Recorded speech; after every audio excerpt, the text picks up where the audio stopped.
Okay, here we are again. My goodness, the time's going by.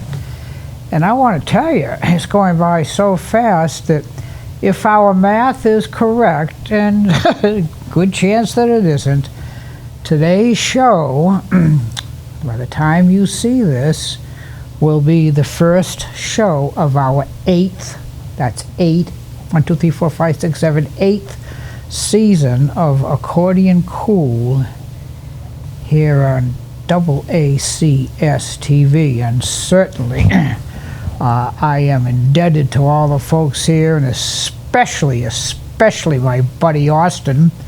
And I have to keep calling him my buddy because he's the guy that makes me look and sound good, and he's back in there behind the glass, and he disappears in there, and I just if I don't see him, then I know everything's okay. But if the door opens, then uh-oh, I've done something. So just a great big thanks to everybody here that helps us out with these shows. And like I said, been doing it for 7 years, starting 8, and I'm not leaving unless they kick me out. Shh, don't tell anybody. So, all right, so our first tune of our 8th year, pretty sure I've done this on the show before, called Our Day Will Come.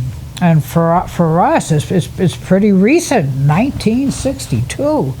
Wow, only like almost 60 years ago. Group called Ruby and the Romantics did the song, and they had a #1 hit on it.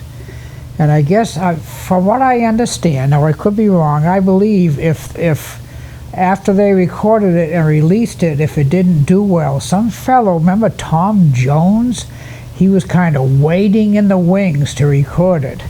But they recorded it, they released it, it went to #1 on the pop charts.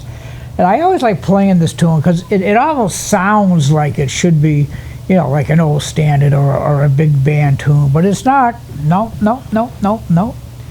So our next tune, not much before that, 1959. That great Latin invasion from Rio de Janeiro. This is also it's a bossa nova. What a shock, huh? Called Samba de Orfeo, or Orpheus. I'm not sure which is the proper spelling or pronunciation. It's a nice tune. I always liked this tune. Actually, I was only introduced to this tune 3 or 4 years ago. I said, oh, I got to learn that one. And I probably still got to learn it, but, you know, we'll give it a shot. Samba de Orfeo.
Samba de Orpheus, which is a bossa nova. I don't know why it's not a samba, but it's a but no, never mind.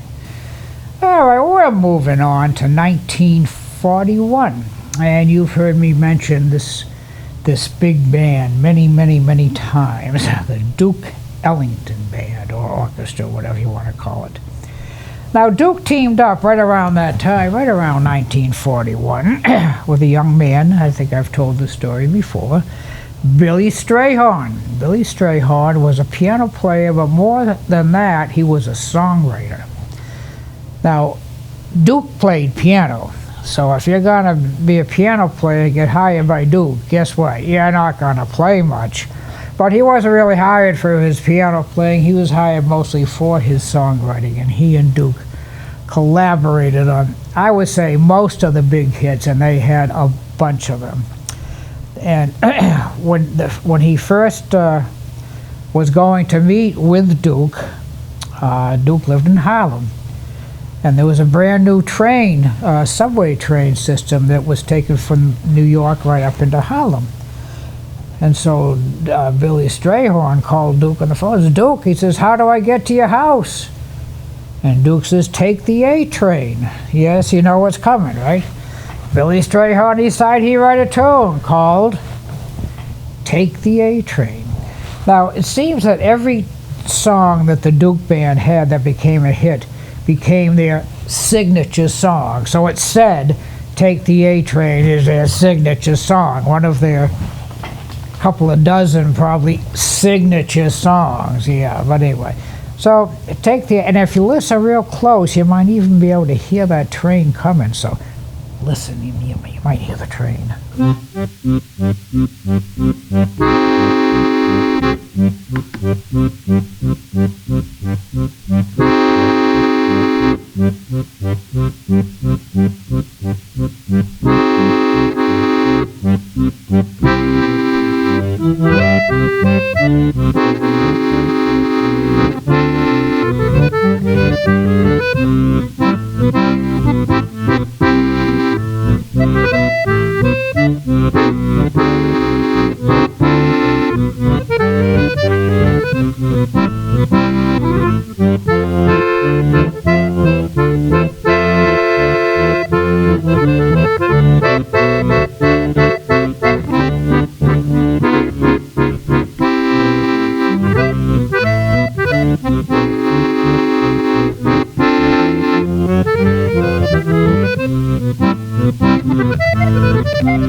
train roars or glides off into the distance. Lawrence Welk. Remember Lawrence Welk? Yeah. He never rehearsed the band during the week. He just came in on a Saturday night and, shook a stick at him, and they ignored him and played the song the way they'd rehearsed it. But anyway, they were going to do this song. Of course, he knew all the songs, right? So he says, ladies and gentlemen, he says, we're going to play Take a Train. And they played Take a Train. Well, he played Take a Train, and the band played Take the A Train. But anyway, this next song came from a show in England back in the 1600s. No, Austin, I was not there. Close, though. Called the Beggar's Opera. Around 1928 or so, some erstwhile folks thought, hey, let's put that back together again and make a show out of it. So they decided they'd call it the Threepenny Opera. Now, the main character back in the 1600s was a fellow named Mac Heath. That was the character. And he was like a Robin Hood type character. Robbed from the rich, gave to the poor. He was the star of the show. So when they put the 1928 version back, well, they changed his character just a little bit. He became a thief, a murderer, scoundrel, all the bad things that could be done, he did it. So they figure, well, we got this show, let's write a song to introduce Mac Heath to everybody, and they did. And of course the song is called Mac the Knife. And 1958 or so, a fellow named Bobby Darin sang Mac the Knife. Louis Armstrong also did it earlier. So let's do a little bit. Well, we'll do the whole thing. It's a short song. Here we go.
Oh, that old Mackie, he's back. All right, moving right along. This tune I know I've done many times. Great tune. This tune has a real history. It was written around 1934. Great team, songwriting team, Rodgers and Hart.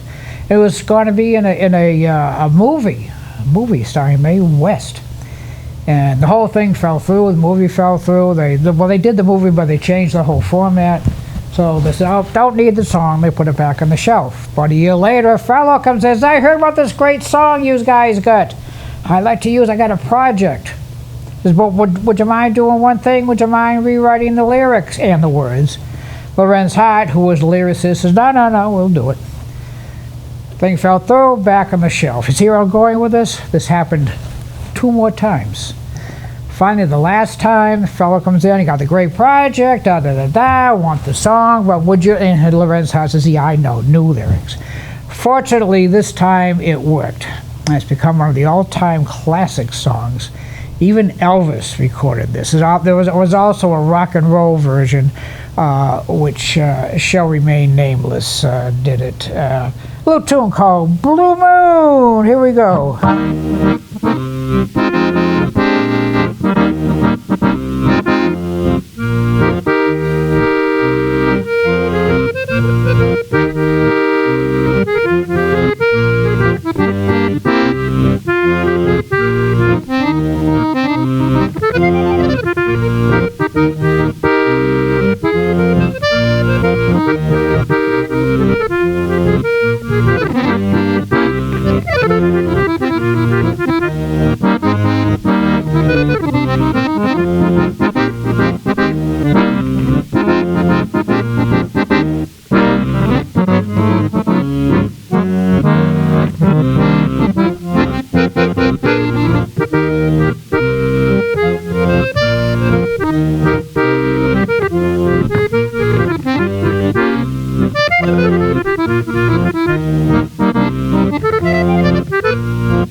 Blue Moon.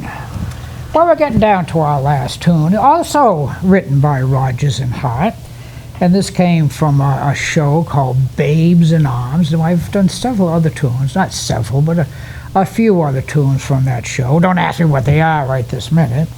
1937, Babes in Arms, and this song is a parody on New York society, and it was originally written to be done that way. And a fellow named Frank Sinatra, that's his name, he had a big hit in this. Now, Frank really thought he was cool. The name of the song is A Lady's a Tramp. Now, Frank's gonna be cool. The chick is a tramp. I mean, is that cool? I mean, is that cool? So here we go, 1937, the chick, a lady is a tramp.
That's why the chicken lady is a tramp. Well, that's just about our show for today, our first show, if math is correct, of our 8th season. Hope you enjoyed the tunes today. And you know what I'm going to say, bring the youngins in, bring them in, bring them in. Let them hear these great tunes, not because I'm playing them, but just because these tunes, you don't hear music like this today. So this Coach Dave saying, thank y'all, that's too much staying down south. Thank y'all for watching, listening, tuning in. Oh, let's take that chick home one more time.